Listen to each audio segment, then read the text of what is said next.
അങ്ങനെ ഇന്നത്തെ ലീവിന് നമ്മൾ പോകുന്നത് ഒരു പാലമ്പൂരിലൊരു മ്യൂസിയം ഉണ്ട്, അവിടത്തേക്കാണ് നമ്മൾ പോകുന്നത്. അങ്ങനെ അവിടത്തേക്ക് പോകുന്നൊരു റൂട്ടാണിത്. കറക്റ്റ് ഹൈവേൻ്റെ മുകളിൽ കൂടെ തന്നെയാണ് പോകുന്നത്. അപ്പോൾ ഒരുപാട് എന്താ പറയുക, റിസ്ക് ഒന്നുമില്ല അങ്ങോട്ട് പോകാൻ. റോഡ് സൈഡിൽ തന്നെയാണ്, അതായത് നമുക്ക് വണ്ടി പോകുമ്പോൾ തന്നെ നമുക്ക് കാണാം റോഡ് സൈഡിലായിട്ട് തന്നെ. അങ്ങനെ നമ്മൾ അങ്ങോട്ടേക്ക് ഏകദേശം എത്താനായി. എത്തുമ്പോഴുള്ള തൊട്ടടുത്ത് തന്നെ ഒരു കോളേജാണത്.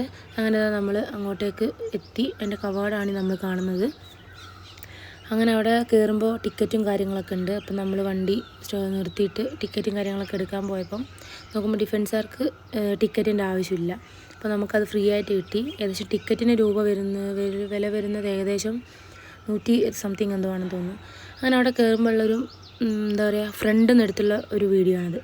അപ്പോൾ അത്യാവശ്യം നല്ല രസമാണ് കാണാൻ. എന്താ പറയുക, കുഞ്ഞുങ്ങളൊക്കെ കൊണ്ടിട്ട് വരാൻ പറ്റിയ സ്ഥലം ഇത്. ഈ പണ്ട് എന്താ പറയുക, ഈ ശാസ്ത്രജ്ഞന്മാരെ അങ്ങനെ വിദഗ്ധരായ ശാസ്ത്രജ്ഞന്മാരെ ഇതെല്ലാം ഇവിടെ കാണുന്നത് നമ്മൾ. അപ്പം ഞാനിതൊക്കെ കുറച്ച് സമയം വരെ നിന്ന് വായിച്ചിട്ടുണ്ടായിരുന്നു. അപ്പോൾ അത്യാവശ്യം ഒരുപാട് പേരതുണ്ട്, ഇങ്ങനെ ശാസ്ത്രജ്ഞ മേഖലയിൽ വിദഗ്ധരായിട്ടുള്ള ആൾക്കാരതാണിത്. അങ്ങനെ ഇതൊക്കെ കണ്ട് നമ്മൾ അങ്ങനെ മുമ്പോട്ട് നീങ്ങുകയാണ്. ഇത് ഏകദേശം ഒരു 8-9 ഉണ്ട്. അങ്ങനെ അവിടുത്തെ വ്യൂ ആണിത്. പാർക്കും കാര്യങ്ങളൊക്കെ ഉണ്ട്. എന്താ പറയുക, പിന്നെ മെയിനായിട്ട് ഇവിടെ 3D, അങ്ങനെ ഇതിൻ്റെ ഉള്ളിൽ മെയിനായിട്ട് ഒരു 3D ഷോ ഉണ്ട്. അപ്പം 3D ഷോ മൊത്തത്തിലെ ടിക്കറ്റിൻ്റെ പൈസയാണ് വരുമ്പോൾ എടുത്തിട്ടുള്ളത്. മൊത്തം കൂടെ ശരിക്കും എത്രയോ ചെറിയ പൈസയാണ് വേണ്ടത്. നമുക്ക് ഓൾറെഡി അത് എടുത്തിട്ടില്ല. അങ്ങനെ ആ 3D ഷോക്ക് വേണ്ടിയിട്ട് നമ്മൾ ഫസ്റ്റ് പോകുന്നത് എന്തോ 20 മിനിറ്റാണ് ഒരു 3D ഷോ വരുന്നത്. അപ്പോൾ നമ്മൾ പോകുമ്പോൾ അവിടെ എത്തുമ്പോഴേക്ക് ഏകദേശം 1 മണി കഴിഞ്ഞിട്ടുണ്ട്. അങ്ങനെ 1:20-നാണ് നെക്സ്റ്റ് തുടങ്ങുന്നത്. അപ്പോൾ നമ്മൾ അതിന് വേണ്ടിയിട്ട് വെയിറ്റ് ചെയ്യുന്നതാണ് 3D ഷോൻ്റെ ഏകദേശം. അപ്പോൾ വെയിറ്റ് ചെയ്യുന്ന സമയത്ത് നമ്മൾ ജസ്റ്റ് അങ്ങോട്ടേക്കൊന്ന് പോയപ്പോൾ അതാ പിന്നെ ഇതിലിങ്ങനെ ഓരോ ശാസ്ത്രപരമായ ഓരോന്നിൻ്റെ ഡെമോകളൊക്കെയാണ് കാണിക്കുന്നത്. അപ്പോൾ കണ്ട് നമുക്ക് സമയമൊക്കെ പെട്ടെന്ന് പോകും. ഓരോ നോക്കുമ്പോഴും കാര്യങ്ങളൊക്കെ, ഈ സുനാമി എങ്ങനെയാണ് വരിക, അതേപോലെ അങ്ങനെ ഓരോ കാര്യങ്ങളൊക്കെ ആയിട്ട്. അപ്പോൾ നമ്മൾ ഏകദേശം ഒരുപാട് സമയം, ഒരു 1 ഹവറിൻ്റെ ഉള്ളിൽ അതിനുള്ളിൽ സ്പെൻഡ് ചെയ്തിട്ടുണ്ട്. അങ്ങനെ നമ്മൾ അതിൻ്റെ ഇടയ്ക്ക് കുഞ്ഞുങ്ങളൊക്കെ വെച്ച് ഫോട്ടോ എടുക്കാൻ നിൽക്കുന്നു. അങ്ങനെ 2 പേരും നിൽക്കുന്നില്ല, ഒരാൾ ഭയങ്കര കരച്ചിലും കാര്യങ്ങളൊക്കെയായി. അങ്ങനെ നമ്മൾ 3D ഷോക്ക് വെയിറ്റ് ചെയ്ത് 3D ഷോക്ക് കയറി. അപ്പം ഇതാ സ്പെക്സൊക്കെ ഇട്ട് അത് കഴിഞ്ഞു. അങ്ങനെ അതിൻ്റെ ഉള്ളിൽ വീഡിയോ അലൗഡ് അല്ല, ഫോണ് ഓണാക്കാൻ പറ്റാത്തൊരു സിറ്റുവേഷനാണ്, സമ്മതിക്കില്ല. അങ്ങനെ ആദ്യം അതെടുക്കാൻ പറ്റിയില്ല അതിൻ്റെ വീഡിയോ. പിന്നെ നമ്മൾ നടന്ന് വീണ്ടും ഓരോ ഇതിലേക്ക് തന്നെ കാണാൻ പോയി. അങ്ങനെ ഓരോരോ എന്താ പറയുക, ഒരുപാട് സംഭവങ്ങളൊക്കെ കണ്ട്. ഓരോന്നിൻ്റെ പേരെടുത്ത് പറയാൻ വെച്ചാൽ ഒരുപാട് സംഭവങ്ങളുള്ളതാണ്, ഓരോന്നിൻ്റെ എടുത്ത് പറയാത്തത്. അങ്ങനെ ഒരുവിധത്തിൻ്റെ മുകളൊക്കെ ഞങ്ങളും ഓരോന്നൊക്കെ ട്രൈ ചെയ്തു. അങ്ങനെ അതൊക്കെ ഏകദേശം ഒരുപാട് സമയം അവിടെ ചിലവഴിച്ചിട്ടുണ്ട്.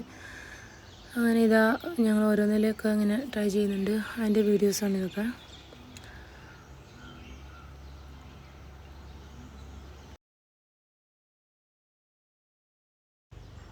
പിന്നെ നമ്മളത് ഏകദേശം മുകളിലത്തത്, അതായത് 3ാമത്തെ ഫ്ലോറത്തത് ഏകദേശം എല്ലാം കഴിഞ്ഞു. അങ്ങനെ ഞങ്ങൾ ഇറങ്ങിയാലും താഴെ ഇതുപോലെ കുറച്ച് കാര്യങ്ങളൊക്കെ കാണാനുണ്ടായിരുന്നു. അങ്ങനെ അതൊക്കെ കണ്ട് ഏകദേശം എന്താ പറയുക, എല്ലാം എക്സ്പ്ലോർ ചെയ്തിട്ടുണ്ട്. അങ്ങനെ താഴെ ഇതേപോലത്തെ ഒരു കവാടം തന്നെയാണ്, ഫ്രണ്ടിൽ ഇങ്ങനെ ചെറുതായിട്ടൊരു ഇങ്ങനെ ഭൂഗോളത്തിൻ്റെ ഒരു ഇതൊക്കെ ആയിട്ട്. അങ്ങനെ അതും കണ്ട്. പിന്നെ ഒരുപാട് ഇങ്ങനെ ഈ പണ്ട് നടക്കുന്ന ഒരുപാട് എന്താ പറയുക സംഭവത്തിൻ്റെ ഒക്കെ ഇങ്ങനെ എന്തൊക്കെയോ കുറേ സംഭവങ്ങളുണ്ട്, ചിലതൊക്കെ എനിക്ക് അറിയത്തുമില്ല. അങ്ങനെ അതൊക്കെ കാര്യങ്ങളൊക്കെ കണ്ട് ഏകദേശം അതിൻ്റെ ഉള്ളിൽ തന്നെ കുറേ സമയം, പിന്നെ താഴേലും വീണ്ടും കുറേ സമയം സ്പെൻഡ് ചെയ്തു. അങ്ങനെ അതൊക്കെ പിന്നെയും നമ്മൾ കുറച്ച് ഫോട്ടോ കാര്യങ്ങളൊക്കെ എടുത്ത് ഇവർ 2 പേരും പിന്നെ അതിൻ്റെ ഉള്ളിൽ നോക്കിയേ. പിന്നെ ഇങ്ങനെ ഒരു മിറർ പോലത്തെ സംഭവം, അങ്ങനെ നമ്മൾ ഡബിളായിട്ടൊക്കെ കാണാൻ പറ്റും. അങ്ങനെ അതൊന്നും അവിടുന്ന് ഞങ്ങൾ ഫോട്ടോ കാര്യങ്ങളൊക്കെ എടുത്ത് പിന്നെ വീണ്ടും താഴോട്ട്, അങ്ങനെ താഴോട്ടേക്ക് ഇറങ്ങി 4 നില ബിൽഡിങ് അങ്ങനെയാണെന്ന് തോന്നുന്നു. അപ്പോൾ താഴേക്ക് ഒരുപാട് നമ്മൾ കയറി പോകുമ്പോൾ തന്നെ ഡയറക്റ്റ് മേലോട്ട് പോകാനാണ് പറയുക അവർ. അങ്ങനെ ഞങ്ങൾ ലാസ്റ്റ് താഴെ വന്ന് ഏറ്റവും താഴോട്ട് എത്തി. പിന്നെ അവിടുന്ന് പുറത്തുനിന്ന് കുറച്ച് വീഡിയോസും ഫോട്ടോസും കാര്യങ്ങളൊക്കെ എടുത്ത് കുഞ്ഞുങ്ങളെ. അങ്ങനെ ഞങ്ങൾ ഡയറക്റ്റ് പോകുന്നത് എന്തെങ്കിലും കഴിക്കാനായിട്ട്. അവിടെ തന്നെ അതിൻ്റെ ഫെസിലിറ്റീസും കാര്യങ്ങളൊക്കെ ഉണ്ട്, തൊട്ട് താഴെ തന്നെ ആയിട്ട് കഴിക്കാനുള്ളൊരു ചെറിയ. അങ്ങനെ ഞങ്ങളിത് അങ്ങോട്ടേക്ക് എന്തെങ്കിലും കഴിച്ചാലോ എന്ന് വിചാരിച്ചിട്ട് പതുക്കെ ഞങ്ങൾ 4 പേരും കൂടെ പോവാണ്. അങ്ങനെ ഞങ്ങളിതാ പോയി ഏകദേശം അവിടെ എത്തിയിരുന്നു. ഇവർക്ക് 2 പേർക്കും ഞാൻ എവിടെ പോകുന്നേരം എന്താ പറയുക, ഫുഡ് എന്തെങ്കിലും. അങ്ങനെ അവർക്ക് ഇഡ്ഡലിയും കാര്യങ്ങളൊക്കെ എടുത്തിട്ടുണ്ടായിരുന്നു. നമ്മൾ അവിടുന്ന് ഓർഡർ ചെയ്തത് മോമോസ് ആയിരുന്നു, വെജ് ആയിരുന്നു അവിടെ ഉണ്ടായിരുന്നത്, നോൺ വെജ് കഴിഞ്ഞു. അങ്ങനെ കുഴപ്പമില്ല, അത്യാവശ്യം നല്ല ടേസ്റ്റ് ഉണ്ടായിരുന്നു. അങ്ങനെ അതൊക്കെ കഴിച്ച് ഞങ്ങൾ വീണ്ടും പാർക്കിലോട്ടേക്ക് ഇറങ്ങി. അങ്ങനെ പാർക്കിലോട്ട് ഇറങ്ങിയ നേരം ഒരാൾ എന്നെ കൈ പിടിച്ച് പതുക്കെ പതുക്കെ നടക്കാനൊക്കെ ശ്രമിക്കുന്നുണ്ട്. അങ്ങനെ നടന്ന് പിന്നെ ഞാൻ അവരെടുത്ത് ഒരാളെ തോളിൽ വെച്ച് നല്ല ഹാപ്പി ആയിട്ടാണ് അവർ, കാരണം ഇതൊക്കെ അവർ നന്നായിട്ട് പുറത്തിറങ്ങിയപ്പോൾ അവർ നന്നായിട്ട് എൻജോയ് ചെയ്യുന്നുണ്ടായിരുന്നു. കാരണം ഈ കളിക്കുന്ന സാധനങ്ങളും അതേപോലെ തന്നെ ഇവരെ ഏജിലുള്ള കുറേ കുഞ്ഞുങ്ങളും വേറെ ഒരുപാട് ആൾക്കാരുണ്ട്. അങ്ങനെ അവരതൊക്കെ കാണുമ്പോൾ അവർ നല്ല ഹാപ്പി ആയിരുന്നു. പിന്നെ അവിടെ ഇതുപോലെ ഊഞ്ഞാലൊക്കെ ഉണ്ട്. അങ്ങനെ ഒരാളെ വെച്ച് ഞാൻ ആടി. അതിനുശേഷം എനിക്ക് രണ്ടുപേരെയും കൂടെ വെച്ച് ആടാൻ പറ്റുന്നില്ല. അങ്ങനെ അവൻ രണ്ടുപേരും എടുത്ത് ഊഞ്ഞാലൊക്കെ ആടി. പിന്നെ നമ്മൾ അവിടുന്ന് എന്താ പറയുക, അവിടുന്ന് ഇറങ്ങാനുള്ളൊരു ശ്രമത്തിലായി. അങ്ങനെ ഞങ്ങൾ അവിടുന്ന് പതുക്കെ പതുക്കെ നീങ്ങി. അപ്പോൾ അവിടെ നടക്കുമ്പോൾ ഒരു നല്ല അടിപൊളി റോസ് കണ്ടു. ഞാൻ അവരുടെ അടുത്ത് ചോദിച്ചു ഇത് പറിച്ചോട്ടെ എന്ന്. അപ്പോൾ അവർ പറഞ്ഞു പറിക്കാൻ പറ്റത്തില്ല എന്ന് പറഞ്ഞു. അങ്ങനെ ഞങ്ങൾ വണ്ടി പാർക്ക് ചെയ്തെടുത്തോട്ട് പോയി.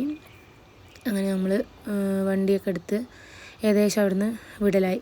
അങ്ങനെ അവിടുന്ന് ഇതാ വണ്ടിയിലോട്ടെടുത്ത് പോകുന്നൊരു വീഡിയോ ആണിത്. അങ്ങനെ നമ്മൾ വണ്ടി എടുത്തു, അവിടുന്ന് മെല്ലെ ഇറങ്ങി. പിന്നെ നമ്മൾ പോകുന്നത് ഒരു ഫുഡ് സ്പോട്ടിലോട്ടാണ്. ഫുഡ് സ്പോട്ട് എന്ന് പറയാനൊന്നുമില്ല, നമ്മുടെ നാട്ടിലെ പോലെ അടിപൊളി എന്താ പറയുക ഭയങ്കര എച്ചരി ആയിട്ടുള്ള റെസ്റ്റോറൻറ്റും കാര്യങ്ങളൊക്കെ നമ്മൾ ഒരുപാട് നോക്കി കണ്ടില്ല. അപ്പോൾ നമ്മൾ തൽക്കാലം കണ്ടെടുത്ത് പിന്നെ അങ്ങ് കയറി. അപ്പോൾ അവിടെ നല്ല മട്ടൻ ചോറ്, അങ്ങനെ അതും കഴിച്ച് പിന്നെ ഞങ്ങൾ തിരിച്ചു.